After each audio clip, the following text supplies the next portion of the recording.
বিসমিল্লাহির রহমানির রহিম। আতঙ্কিত মুসিবত থেকে নিরাপত্তার দোয়া। হাদিস শরীফে এসেছে, যে ব্যক্তি সকাল সন্ধ্যা তিনবার নিম্ন এই দোয়াটি পাঠ করিবে, আল্লাহ পাক তাকে আতঙ্কিত বালা মুসিবত থেকে হেফাজত রাখিবেন। দোয়াটি হলো, বিসমিল্লাহিল্লাযী লা ইয়াদুররু মা আসামিহি শাইউন ফিল আরদি ওয়ালা ফিস সামিউল ওয়াহুয়াস সামিউল আলিম।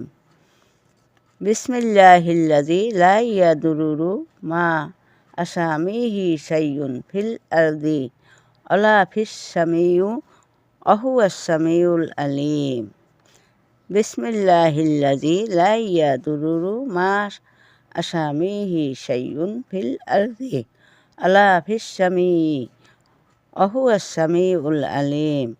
ওই আল্লাহর নামে, যার সাথে কোনো কিছু অনিষ্ট করতে পারে না, জমিনেও পারে না, আসমানেও পারে না, তিনি সব কিছু শুনেন এবং জানেন।